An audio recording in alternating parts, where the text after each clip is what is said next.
La vraie vie, c'est oser entreprendre. B2B avec Groupe Mutuel. B2B, en partenariat avec la GFI. Retrouvez chaque semaine une personnalité romande, monde de l'économie, portrait, entrepreneur et innovation. Rencontre avec les femmes et les hommes qui font la Suisse romande. B2B. Bonjour à toutes et à tous, bienvenue dans B2B avec la GFI et son rédacteur en chef Frédéric Lelièvre. Bonjour. Bonjour Vincent Magny, ravi de vous retrouver pour accueillir un entrepreneur qui a commencé sa carrière dans une grande banque mais qui a tout plaqué. C'était en 2016, fin 2016, pour lancer son entreprise dans un autre domaine, tout autre domaine, la distribution de produits frais et locaux à domicile. Cette entreprise s'appelle Magic Tomato. Vous en êtes donc le fondateur, directeur Paul Charmeillot. Bienvenue. Merci. Bonjour. Bonjour, merci d'être avec nous dans B2B aujourd'hui. Avant d'aborder vos projets futurs pour Magic Tomato, on va discuter de votre parcours. Et puis en fin d'émission, nous mettrons Paris en bouteille. Paul Charmeillot, vous êtes un Genevois d'origine. Vous vous lancez dans le projet Magic Tomato, on l'a dit, en 2016, après avoir passé 12 ans dans une grande banque de la place.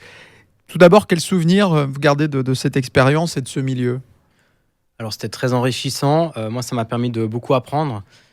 Je m'occupais notamment du financement d'entreprises et puis des analyses justement financières de PME et d'entreprises en démarrage, avec aussi les frustrations qu'on voit quand on est en banque de ne pas vraiment pouvoir financer autant qu'on veut certains projets intéressants. Et non, c'était très, très formateur. Et au fur et à mesure aussi, j'ai compris ce que j'avais pas envie de faire. Et puis j'ai toujours senti en moi que je voulais entreprendre. J'ai fait des nombreux projets, organisé des soirées étudiantes par exemple. Et voilà, c'était une suite normale. Vous parlez des entreprises, de financement des entreprises dans la banque. Vous aviez envie à certains moments de passer de l'autre côté déjà ? Oui, très clairement. Et puis aussi, des fois, d'essayer de mettre ensemble certains clients, parce qu'il ne se fait pas trop. Ça commence à se faire maintenant dans les banques, mais à l'époque, ce n'était pas trop le cas.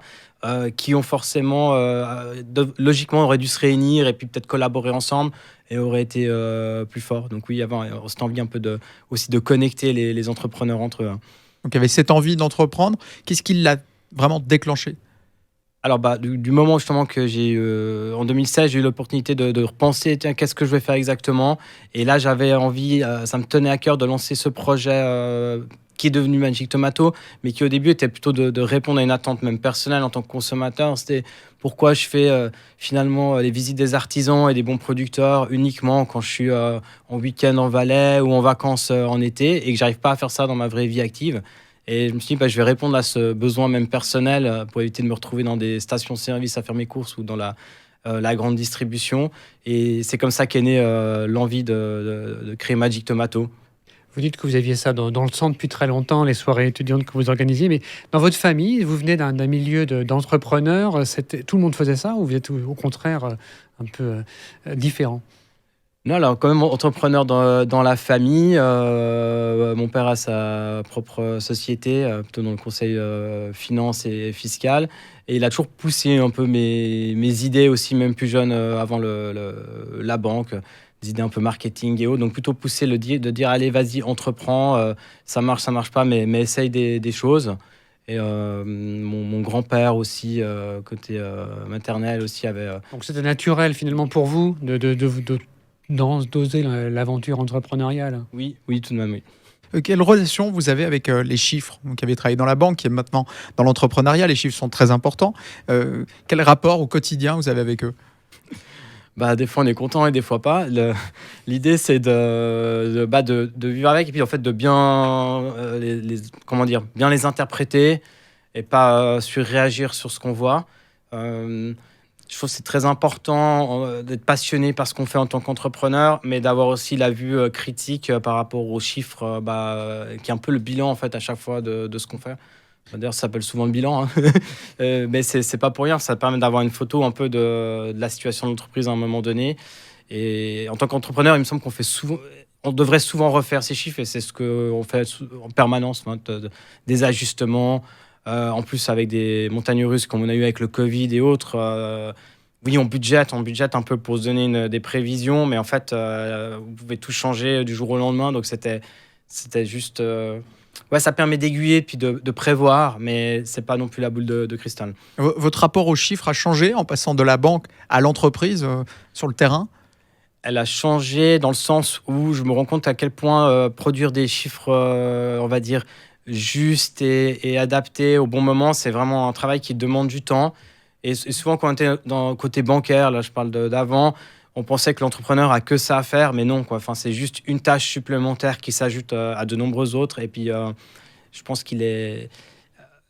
la banque attend beaucoup, par exemple, de ces entrepreneurs et ne sont pas forcément assez aidés sur cet aspect-là. Vous parlez de ces nombreuses tâches qu'a à faire entrepreneur. Il y en a une qui me semble nouvelle dans votre aventure Magic Tomato par rapport à la banque. En tout cas, c'est tout ce qui est le marketing numérique, puisque c'est tout en ligne. On l'a pas dit, Magic Tomato, mais c'est vraiment une plateforme. Comment est-ce que vous avez appris ce marketing digital? Alors, c'est venu assez naturellement, enfin, par l'utilisation des divers outils et des choses, un peu de la façon de l'utiliser, je dirais, à titre personnel. Et puis après, c'était dans la logique même du développement de Magic Tomato, c'était de dire on recrée des points d'écosystèmes existants, mais de façon, on va dire, virtuelle, parce que c'est un site en ligne, c'est un marché en ligne. Et quand vous vous lancez, qui vous conseille, hein? Est-ce qu'il y a autour de vous, dans le conseil d'administration ou ailleurs, des personnes compétentes avec de l'expérience dans le numérique pour vous faire prendre le bon chemin? Alors, au tout début, non, personne. Ma femme m'a aidé le soir, justement, quand on commençait à mettre les produits sur le site. La démarche était vraiment une approche lean. Donc, l'idée, c'était de tester le marché en direct. Je livrais, j'allais chercher chez les artisans. Je me rappelle même imprimer certaines choses dans la voiture avec une petite imprimante portative. Et puis gérer les appels clients sur le téléphone aussi dans la voiture. Donc, non, ça, c'était l'approche. Et puis après, petit à petit, à chaque étape, on a pu grandir. Puis après, des personnes qui sont venues conseiller, des business angels qui sont venus aussi et qui à chaque étape, ont aidé le projet à continuer d'évoluer. Ces business angels, ça vous a aidé d'avoir travaillé dans la banque, dans la relation avec eux, des erreurs peut-être que les jeunes entrepreneurs font, que vous n'avez pas faites? Je pense que ça m'a aidé à d'avoir des chiffres relativement carrés dès le début, disons, parce que sinon on pourrait toujours repousser à plus tard, alors que c'est la base. Et puis c'était quand même dans la réflexion du lancement de Magic Tomato, c'était de vérifier l'aspect financier en premier, parce que on a une démarche à impact, mais pour moi c'était important que l'activité s'autofinance et puisse autofinancer une croissance. Dès le début, l'idée, c'était pas de créer uniquement un marché à Genève, mais d'avoir une méthode en fait qui permet d'aller dans chaque région, recréer ces écosystèmes et que ça perdure et qu'il y a un effet un peu boule de neige. Donc, c'était ça l'idée. Donc oui, ça m'a aidé. Et je sais pas si ça m'a aidé à avoir des investisseurs, mais disons, ça n'a pas prétérité, ça c'est sûr. Puisqu'on parle des jeunes entrepreneurs, votre entreprise est quand même relativement récente. Encore, si vous deviez faire une autocritique du monde des entrepreneurs aujourd'hui, qu'est-ce qui viendrait en premier?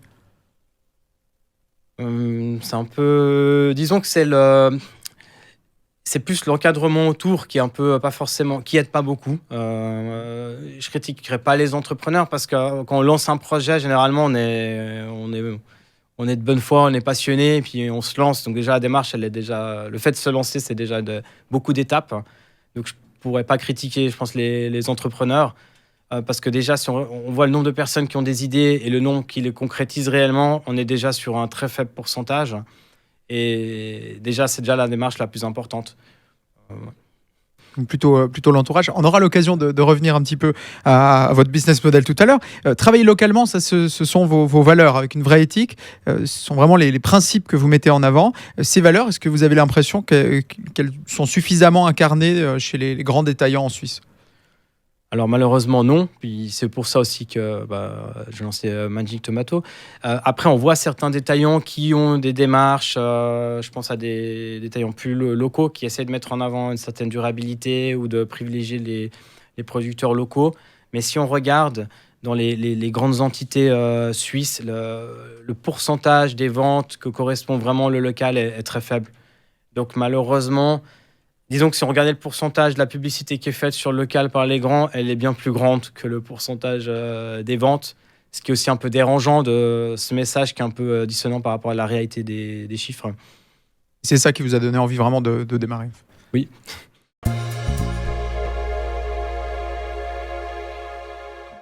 Paul Charmillot, votre entreprise lancée fin 2016 a réalisé l'an dernier 7 millions de francs de chiffre d'affaires. Elle emploie une quarantaine de collaborateurs, mais vous comptez grandir bien rapidement, passant à 180 personnes d'ici 2 ans. Nous allons parler de votre projet et aussi de la tokenisation, en bon français, que vous venez de lancer. Mais tout d'abord, prenons un petit moment pour bien comprendre ce que vous faites. Donc de la livraison rapide, de produits frais, locaux, alimentaires, fruits et légumes, viande, poisson, fromage, je pourrais encore dire du vin. Bref, c'est un supermarché en ligne. Comment est-ce qu'on peut se faire une place face aux géants Coop, Migros et aussi d'autres concurrents directs du web comme Farmy, un acteur qui vient de Zurich?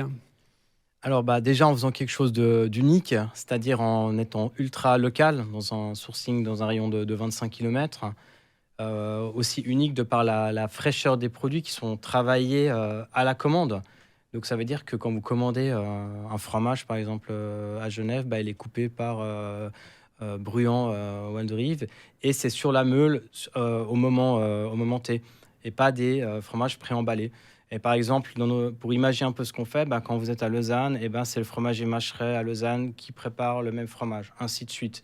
Donc on reste dans une fraîcheur ultime, une préparation à la commande, et ce qui fera aussi notre modèle, j'y reviendrai, durable, de par l'inversion des flux et la façon dont on est organisé.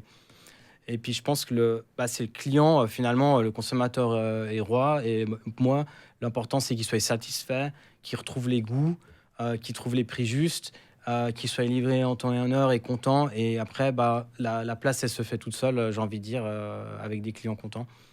Vous êtes présent dans différents endroits en Suisse, on aura l'occasion d'y revenir, mais pour la logistique, tous les produits sont locaux. Est-ce qu'il y a une base de produits qui est distribuée au niveau national pour l'ensemble des points? Alors actuellement, on a 4 régions, et donc principalement en Suisse romande, mais aussi à Berne. Et donc oui, chaque région a un sourcing local. Après, on n'est pas excluant. Typiquement, l'exemple de la banane, qui maintenant fait partie de notre panier classique. On va retrouver des bananes bio Fairtrade chez Magic Tomato, mais elle va être sourcée chaque fois avec un partenaire de la région aussi, pour éviter des nouveaux transports supplémentaires et pour garder cette logique de proximité, même à l'échelle d'un produit éventuellement importé. Et typiquement, on ne va jamais mettre en avant la banane. On va vraiment être dans les produits de saison locaux. Nous, notre travail, c'est de mettre en avant les produits locaux et de privilégier tout ce qui est possible en circuit court. La livraison dans la journée aussi, ça c'est votre promesse, c'est clairement aussi vers ce quoi on se dirige avec le e-commerce. Quel est le secret pour y arriver? Le secret, c'est déjà d'avoir réfléchi dès le début à la livraison le jour même, parce que ça ne s'improvise pas, c'est au cœur du modèle, de toute l'organisation. À quoi est-ce qu'il faut en particulier penser quand vous dites que ça ne s'improvise pas? C'est que vous ne pouvez pas passer d'une livraison à 3 jours ou à une semaine au jour même sans tout changer, en fait, pour faire simple. Donc le fait de commencer comme ça le modèle, pour moi, c'était important. C'était une barrière importante lors de la création, les difficultés logistiques, de coûts, mais c'est ça qui permet de livrer le jour même comme on le fait. Même en quelques heures, parce que si vous commandez avant midi, la première livraison est vers 3 heures de l'après-midi, donc c'est relativement rapide et on est capable de le faire, mais on veut garder une taille... c'est pour plus tard, quand on aura un peu plus de volume, on pourra livrer potentiellement toute la journée. Justement, si votre volume de vente aujourd'hui fait x10, vous pouvez continuer à tenir cette promesse? Oui, alors tout à fait, puisqu'on l'a vu justement pendant la période du Covid, c'est ce qu'on a eu. On a eu vraiment un pic du jour au lendemain. On a dû réorganiser l'entreprise aussi du jour au lendemain, mais on est resté sur cette organisation-là où on sait qu'on peut faire justement un 10 fois plus, et on a une flexibilité de par notre écosystème qui est décentralisé et la façon dont on fonctionne. J'aime bien prendre l'exemple, on est un peu à l'image de la Suisse, on a des communes, des cantons, etc. Puis vu qu'on met en réseau un peu toutes ces unités qui sont chacune un peu différentes, qui en fait sont les artisans, les producteurs, même si un ne devait pas arriver à fournir, il y en a un autre, on arrive toujours à s'organiser ensemble. Et c'est des véritables partenaires. C'est la logique de Magic Tomato. Et peut-être un mot avant sur la livraison. C'est important de le préciser. Nous, c'est que nos équipes en interne qui sont salariés qui font la livraison. Ça, c'était pour moi un point important de ne pas galvauder toute la démarche positive qu'on fait sur le sourcing local, mais avoir une livraison du kilomètre qui serait non éthique ou non durable. Je pense un peu aux situations actuelles de certains livreurs pour d'autres entreprises. Et donc ça fait partie aussi intégrante du modèle et ça a été réfléchi dès le début. Vous évoquez le coût de cette logistique rapide. Aujourd'hui, il y a aussi d'autres coûts. Les matières premières voient leur prix augmenter. En ce moment, est-ce que vous observez, vous aussi, une montée de ces coûts et quel impact cela a-t-il sur votre rentabilité? Alors pour l'instant, on ne voit pas de gros impacts. À noter qu'on est principalement sur des produits locaux. Et là, toute cette hausse qu'on voit, c'est sur des produits importés, notamment d'Ukraine, et qui arrivaient plutôt dans des filières de nourriture ultra transformée ou de grande distribution. Donc on ne voit pas d'impact pour le moment. C'est intéressant parce que c'est un peu une surprise, parce que les producteurs eux-mêmes font face à des coûts plus importants, ne serait-ce que s'ils utilisent de l'essence pour leur tracteur. Là, il y a effectivement un post-coût qui augmente. Le décalage va se passer progressivement. Donc là, c'est les semences ou aussi le fait de nourrir les bêtes, le bétail par exemple, qui va être plus cher, et puis ça va se répercuter. Je pense qu'il y aura un décalage, mais on ne le voit pas encore. Mais également, on est déjà sur des prix justes avec les producteurs. Donc, il n'y a pas une pression au centime près.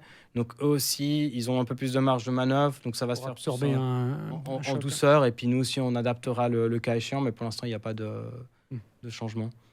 Vous parlez de prix juste, mais il y a quand même une concurrence, évidemment, une concurrence sur les prix. Alors, si on prend peut-être pas Coop Micro, qui ne joue pas dans le même marché finalement, mais un acteur comme Farmy, on a essayé de faire un sondage, de comparer vos sites web. On a une impression qui n'est pas forcément scientifique, mais Farmy est un petit peu moins cher. Est-ce qu'il y a vraiment une concurrence sur les prix entre vous deux? Alors, nous, on fait une veille des prix. Alors, par exemple, on compare beaucoup avec Coop et Manor également, mais aussi avec Farmy. Ouais. Ce qu'on voit, c'est qu'on est dans les prix de Coop, Manor et de Farmy, mais à une qualité différente, vu que c'est frais coupé à la minute au marché. Donc, un prix relativement équivalent pour une qualité différente. Et souvent, il y a les frais de livraison qui se rajoutent à la fin, notamment Farmy au dernier step, souvent, alors que nous, c'est livraison gratuite. Donc, on affiche aussi des prix nets, de nouveau aussi par souci de transparence. Et vous sentez le consommateur très sensible à ce facteur prix? Le facteur prix reste un élément essentiel dans la prise de décision, encore plus sur les achats de nourriture. Et des fois, on peut être juste déçu sur un prix puis se braquer, sans comprendre pourquoi, comment derrière. Nous, on essaie toujours de pratiquer des prix justes. On fait justement attention à que fait le marché pour pas arriver justement dans des aberrations. Puis c'est un travail permanent. Puisqu'on parle de prix, parlons un petit peu du tourisme d'achat. À Genève, on se retrouve vraiment très proche d'une frontière. Est-ce que le fait de pouvoir être livré très rapidement dans la journée, c'est une plus-value qui réussit à convaincre face à des prix qui sont un petit peu plus élevés? Alors, je répondrais par rapport au fait que les personnes qui font du tourisme d'achat, ils recherchent vraiment une différence de prix importante. Et là, on parle d'un ordre de 50%. Et typiquement, ils ne sont pas dans une démarche qui partagent en fait les valeurs telles qu'on essaie de le faire chez Magic Tomato. Ils peuvent le partager, mais l'impact prix est plus important. Et donc, ce confort-là de la livraison. Je ne pense pas que le confort d'être livré le jour même, ça peut peut-être dépanner une fois, mais ce n'est pas vraiment notre clientèle qui, elle, partage vraiment ce qu'on fait, veut aider le commerce local et les producteurs de la région. Et sont d'accord de payer un prix qui est juste, et je le redis, qui reste le même que dans la grande distribution. Un dernier point avant de parler de vos projets de développement. Vous vendez du vin également. Il y a une grande discussion en ce moment dans la distribution, c'est est-ce que Migros va se mettre à vendre du vin? Si c'était le cas, est-ce que ce marché pourrait être complètement disrupté, comme on dit, avec l'arrivée du géant Orange? Alors déjà, je ne suis pas sûr qu'ils accepteront de vendre de l'alcool, mais bon, à côté du Migros, il y a souvent un vendeur d'alcool qui d'ailleurs fait partie souvent de la Migros, comme Denner. Donc j'ai l'impression que ça n'aura pas une grosse influence. Peut-être que la Migros, mais je pense, je n'en sais rien, vendrait plus de vins locaux que Denner. Mais je ne veux pas rentrer dans ce genre de points. Mais pour moi, c'est un peu... Ils en vendent déjà en fait. Le Migros...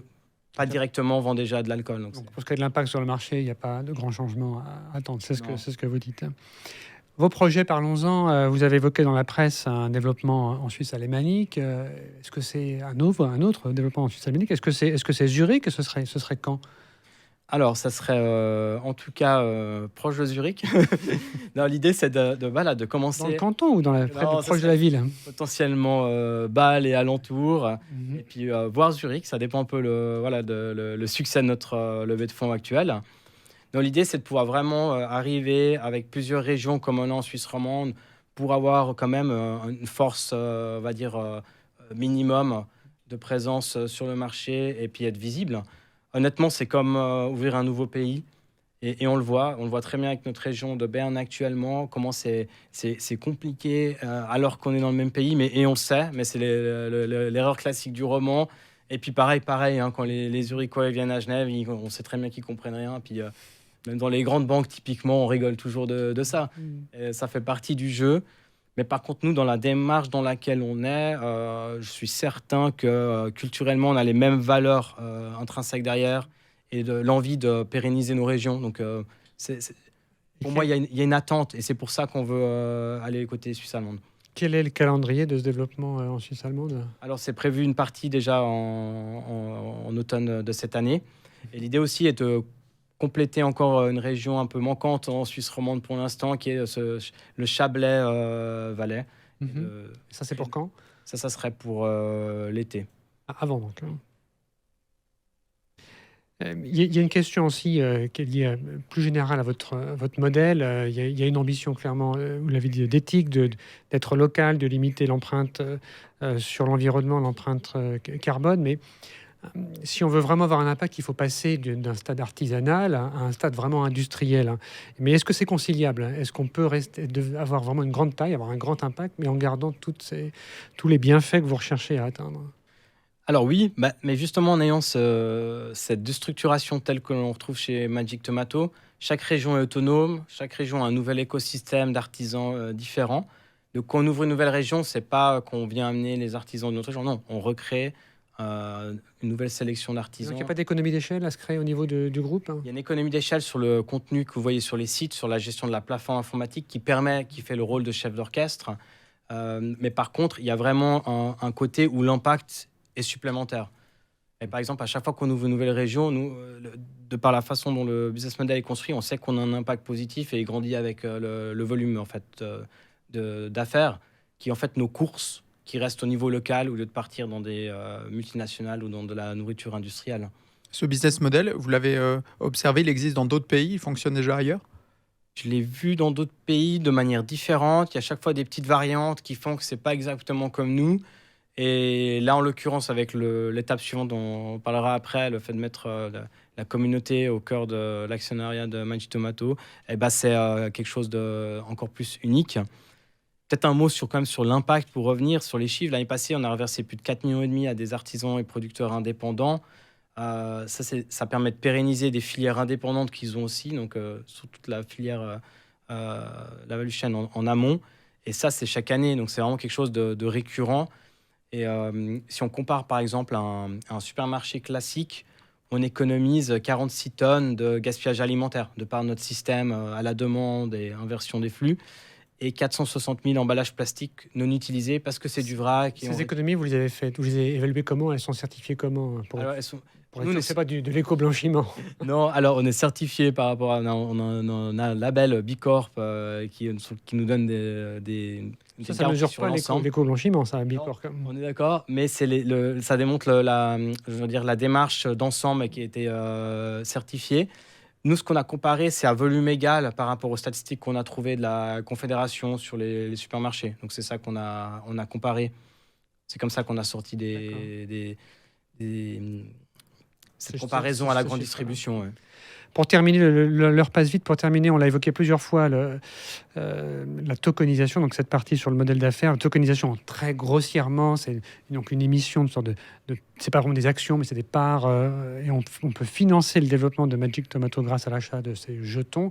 Ça a commencé le 2 mai, on enregistre quelques jours après cette émission. Est-ce qu'il y a déjà un frémissement, un intérêt? Il y a un gros frémissement, il y a une belle dynamique. Donc vous visez 1 million de francs. Hein. On vise 1 million.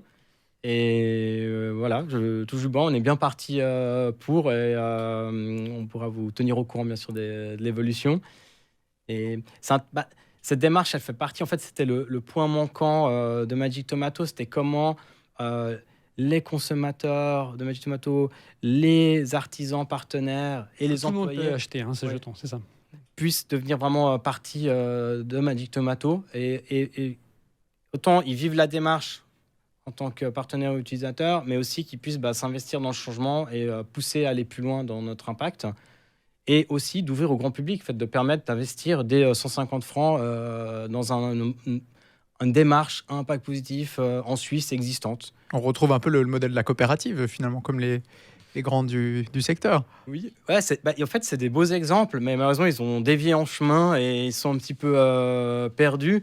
Et finalement, on recrée un peu en 2.0 des belles idées qu'ont eu les grands, notamment le créateur de Migros. 1 million de francs, ce capital, il est destiné à financer l'expansion principalement vers Zurich. Exactement, les ouvertures de nouvelles régions et puis la plateforme digitale pour continuer d'être performant et puis de satisfaire de plus la clientèle.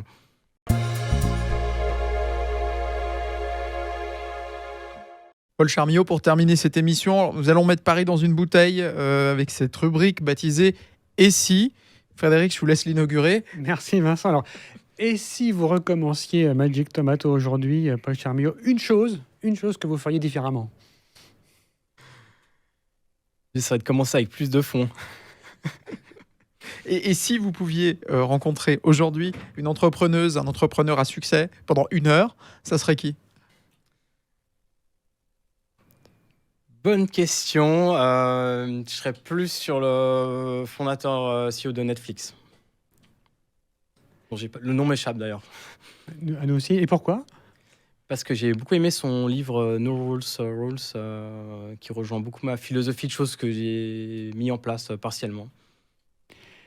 Et si vous receviez aujourd'hui, non pas 1 million comme vous l'espérez avec vos jetons, mais 10 millions pour acheter Magic Tomato, que décideriez-vous? Alors, il faut que le projet ait autant d'impact que le montant qui serait proposé, c'est-à-dire qu'on puisse vraiment avoir une démultiplication du projet et de l'impact derrière. Donc, je serais prêt à vendre pour accélérer le projet. Je ne serais pas prêt à vendre à ce montant, mais je serais prêt à accueillir un investisseur de ce type-là pour ouvrir beaucoup plus de régions que notre projet avec 1 million. Et si vous leviez 200 millions de francs, qu'en feriez-vous immédiatement? Je constituerais une équipe de champions, encore plus qu'avec des professionnalisations vraiment dans tous les domaines que actuellement, par exemple, nous ne pouvons pas faire avec le budget actuel. Et puis dans l'idée de couvrir en fait l'Europe d'écosystèmes d'artisans.